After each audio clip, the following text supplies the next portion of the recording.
In 1902, an incredible discovery was made in Malta, a discovery which has been covered up for over a century. While digging down to create foundations for a new building construction, workers discovered something profound. It is best described as an ancient, buried sanctuary. Within this underground structure, numerous amazing discoveries have been made, including a room known as the Oracle Room, which if spoken in, reverberates the voice of the speaker throughout the huge complex. Within this room, along with others, many statues of human forms have been discovered. A sleeping woman in particular was found in the Oracle Room. All the statues are of larger formed women. The reason for this is unknown, like the reasons for so many other things within this fascinating place.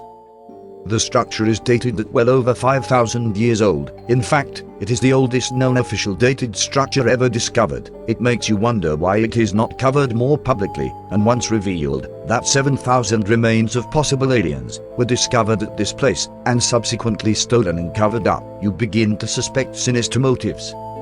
Indeed, within this buried structure the remains of 7,000 beings were found, all with long skulls. What is interesting about these skulls, however, and what sets them apart, was that no evidence of cranial knitting or even past binding was discovered upon analysis, along with a long list of abnormalities that lent museum specialists towards the conclusion that these skulls were not human.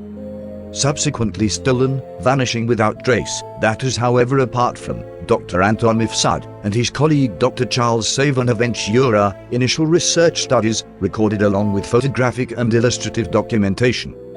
The abnormalities included, but were not limited to, the lack of a fossa, a lack of cranial knitting lines, abnormally developed temporal partitions, apparent drill holes and swollen occipits, as if struggling with pressures.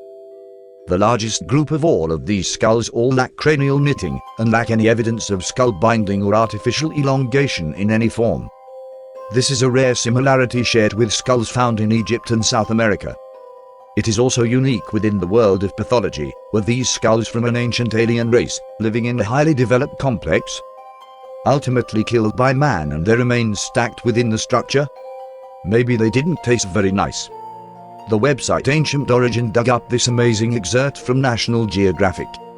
From an examination of the skeletons of the polished Stone Age, it appears that the early inhabitants of Malta were a race of long-skulled people of lower medium height, akin to the early people of Egypt, who spread westward along the north coast of Africa, when some went to Malta and Sicily and others to Sardinia and Spain. That profound conclusion was made by National Geographic magazine January to June, 1920. Prior to 1985, the skulls were on display at the Archaeological Museum of Valletta. They were then taken down from public view and put into storage. They were never seen again. Apart from one newspaper that accomplished attaining permission to photograph the collection and cover the story, briefly after them being put into storage, all thanks to Robert Zemit, leader of the Maltese Tourist Board. This was over 30 years ago and nothing has been heard of them since. What exactly did these 7,000 skulls belong to? How did they build the Oracle Room? Were they an alien race? If not, why the cover-up? Why has more public coverage of one of the oldest known prehistory discoveries not been made?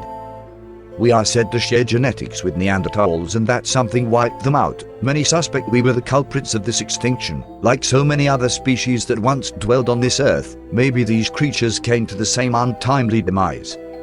But without the remains, we may never know.